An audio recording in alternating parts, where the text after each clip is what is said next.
maybe you are not unlucky in love. Have you ever wondered why you keep attracting the wrong person, not just once, not just twice, but over and over again, like some kind of painful pattern you cannot seem to break? Someone new walks into your life with a different face, a different name, a different story. But somehow, the ending feels painfully familiar. You are anxious again, waiting again, overthinking again, questioning your worth again, getting hurt again, and then you sit there wondering, what is wrong with me? Maybe you tell yourself you are just unlucky in love. Maybe you blame the city you live in. Maybe you say dating apps ruined everything. Maybe you believe people do not know how to love anymore.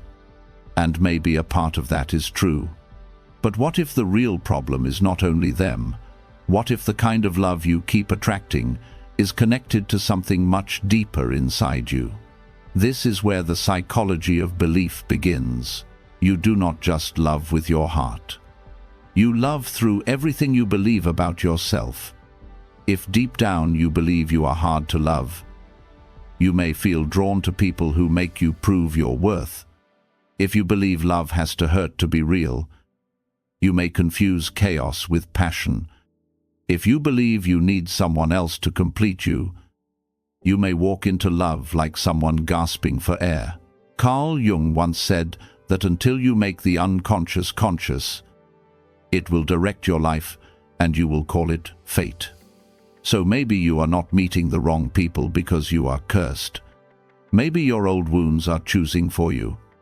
And until you understand the beliefs behind your attraction, you may keep dating the same pain in different bodies. Your inner beliefs choose the kind of love you accept.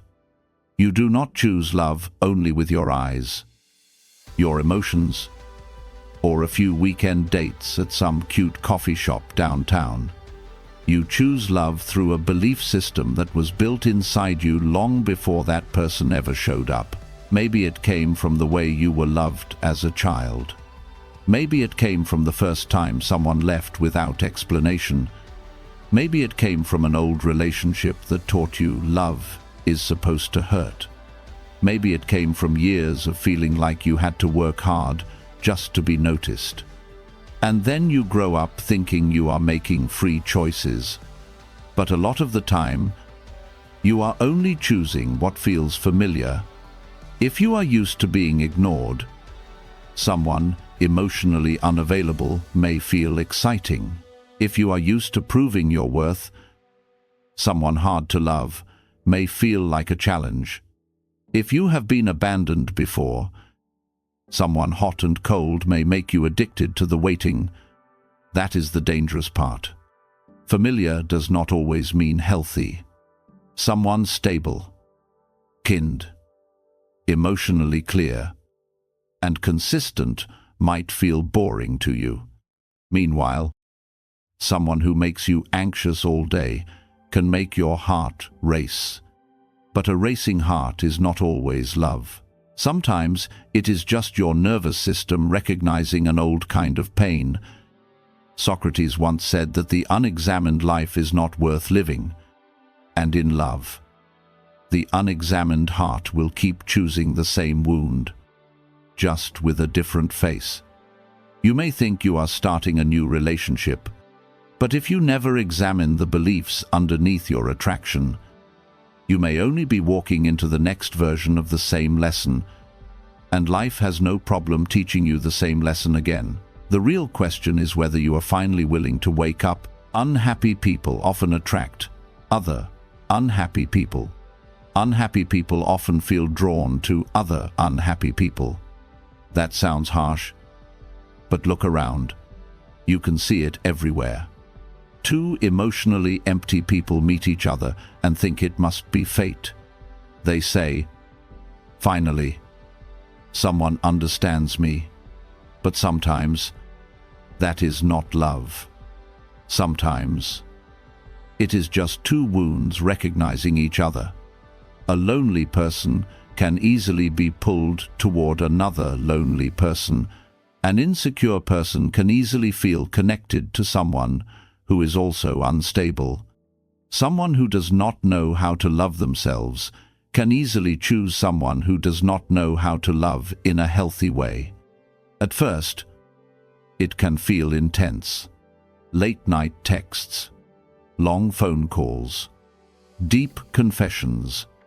That feeling that the two of you are different from everyone else in this cold, disconnected world. But intensity is not the same as stability. Two people who are both empty do not automatically make each other whole. Two empty cups cannot pour into each other. If both people enter the relationship hoping to be saved, sooner or later, love turns into pressure. One person constantly needs reassurance. The other feels controlled. One person is terrified of being abandoned. The other does not know how to stay. And suddenly, the relationship becomes a tug of war. Nobody feels peaceful. Nobody feels safe. Nobody is really growing. The psychology of belief explains this clearly.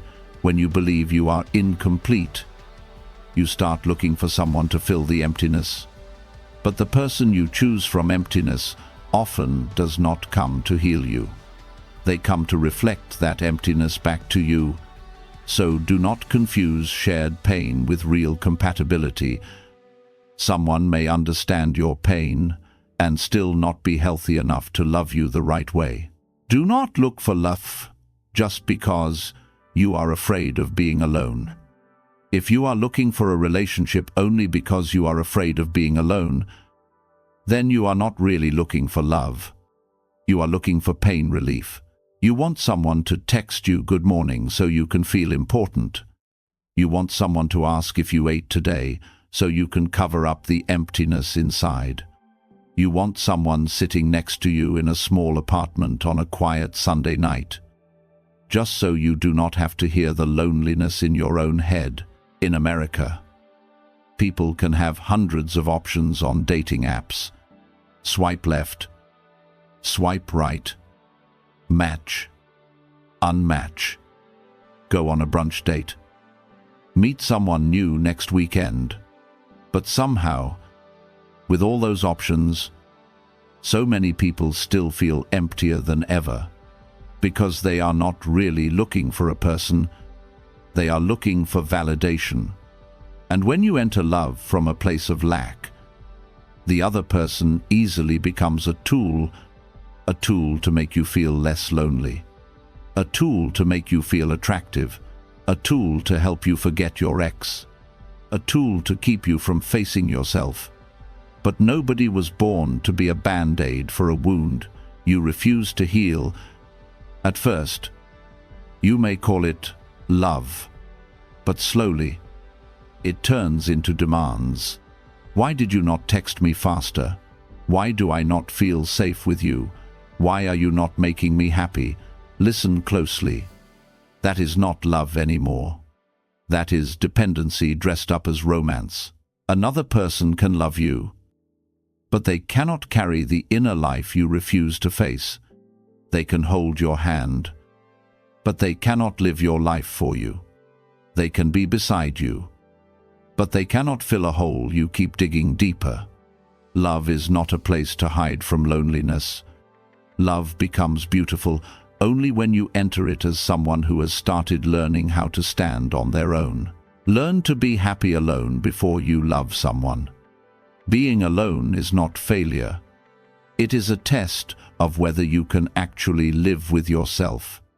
A lot of people say they want love, but what they really fear is the empty space. They fear a Friday night with no plans. They fear sitting alone in an apartment while the city outside is still alive. They fear looking at their phone and seeing no new messages. They fear a weekend passing by with nobody to share it with. But that fear does not prove you need a relationship. It proves you have not learned how to be with yourself. If you cannot feel peaceful alone, you will carry that anxiety into love. You will need the other person to constantly reassure you constantly text you, constantly prove they still care. And if they take a little longer to reply, your mind will create an entire disaster story before they even answer. That is not intuition. That is an old wound screaming for attention. Aristotle believed that knowing yourself is the beginning of wisdom, and love has to begin there too. Before you ask who will love you, ask yourself, do I understand my own loneliness? Do I know what I am really missing? Am I asking someone else to fill a place inside me that I have not learned how to heal? Start small. Take a walk alone. Eat a meal alone. Sit in silence without grabbing your phone. Write down what you actually feel. Ask yourself, if nobody chooses me today, do I still believe I have value? When you can be happy alone, you no longer enter love like someone starving for attention. You enter it as someone who has something to share. And that is the foundation of a healthy relationship. Mature love is about giving, not just being loved. An immature person keeps asking, who is going to love me? Who is going to choose me? Who is going to text first? Who is going to make me feel special? Who is going to prove that I matter? But a mature person begins to ask a different question. Am I whole enough to love someone the right way? That is the part many people avoid. They love talking about how badly they want to be loved, but they rarely ask whether they actually know how to love. Wanting to be loved is natural. Everybody wants someone to miss them, hold them, listen to them, and stand beside them after a long day. There is nothing wrong with that. But if your entire emotional life revolves around receiving, you are still loving like a child. A child needs constant attention, constant comfort, constant proof that they are safe. But an emotionally mature person understands that love is not only a place to receive, love is also the ability to give presence when the other person is tired, to give listening without rushing to judge, to give kindness on the days when neither of you feels easy to love, to give freedom instead of trying to control every move, to give peace instead of turning the relationship into an emotional battlefield. If all you carry inside is insecurity, what you give will often be suspicion. If all you carry inside is lack, what you give will often be pressure. If you are still unhealed, you may turn the person you love into the place where you dump your pain. Beautiful love does not grow when two people drain each other. It grows when two people have something good to offer each other. You do not have to be perfect to be loved, but you do need to be mature enough not to make someone else pay for the wounds you refuse to heal. Self-love reprograms what you believe about love. You cannot love someone in a healthy way if deep down you still treat yourself like you are not enough. A lot of people are gentle with everyone else, but brutal with themselves. They forgive other people quickly, but hold one old mistake over their own head like a life sentence.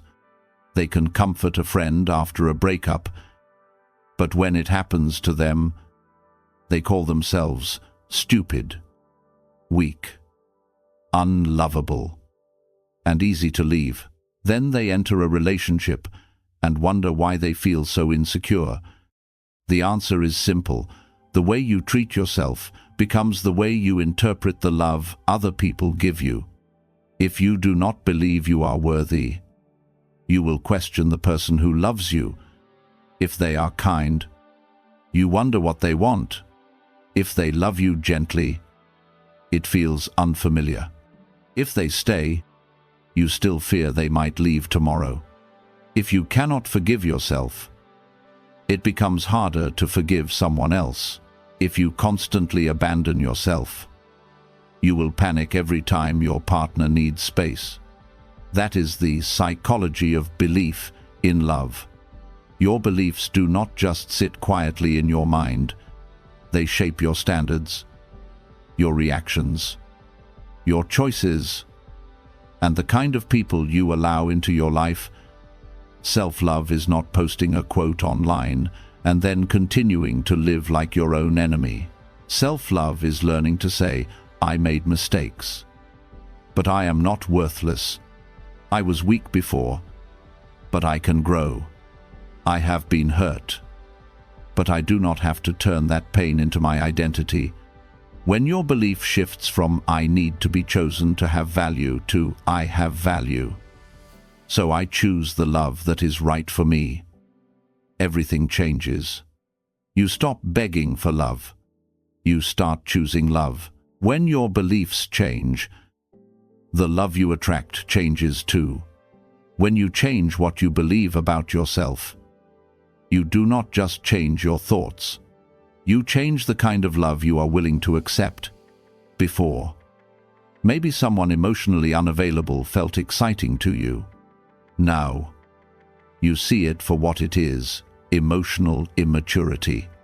Before, someone hot and cold could keep you hooked for weeks. Now, you understand that instability is not passion. Before, you tried to prove your worth to people who barely valued you. Now, you know love should not feel like a never-ending job interview where you keep trying to prove you are good enough. This is when your energy changes, not in some cheesy way. Like the universe is going to drop the perfect person at your front door like an Amazon package. No, it is more practical than that. When your belief changes, your standards change. When your standards change, your choices change. When your choices change, your love life changes. You stop being impressed by someone who gives you tiny pieces of attention and then disappears. You stop treating half-hearted texts like signs of hope. You stop calling emotional chaos deep love. You begin to find stability attractive. You begin to respect honesty. You begin to value consistency. You begin to want someone who does not make you guess every day whether you still matter. And more importantly, you become that kind of person too. You love more clearly. You speak more honestly. You control less. You beg less. You fear abandonment less. You no longer enter love hoping to be rescued. You enter love to meet someone who is also living consciously. And when that happens, love stops feeling like an addiction. It becomes a peaceful place where two people can grow together. You do not attract the love you want. You attract the love you believe you deserve. So if you keep attracting the wrong people, do not only ask why they were toxic, distant, or emotionally unavailable. Ask yourself a harder question: what belief inside me allowed this pattern to repeat? Do you believe love has to hurt in order to be real? Do you believe you have to work hard to be chosen? Do you believe someone cold and distant must be more valuable? Do you believe being alone means you have failed? Do you believe that if nobody chooses you, then you are not enough? This is the part most people avoid, because it is easy to blame your ex. It is easy to blame dating apps. It is easy to say nobody wants anything serious anymore. It is easy to say love is dead. But looking directly at your own belief system is much harder, and that is exactly where freedom begins. You do not attract what you want. You attract what you believe you deserve. So do not just look for a better person. Become a more conscious person. Someone who knows who they are. Someone who is not terrified of being alone. Someone who does not use love to run away from pain. Someone who does not beg for validation from people who only give them tiny crumbs of attention. Someone peaceful enough to recognize the difference between healthy love and an old wound wearing a new face.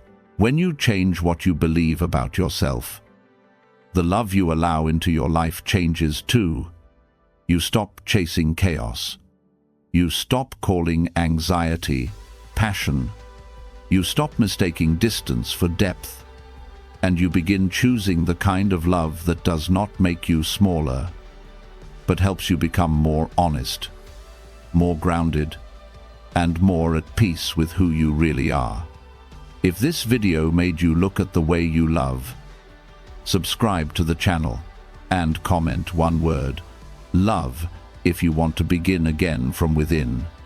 In the next video, we will talk about the signs that you do not really love them. You are just afraid of being alone.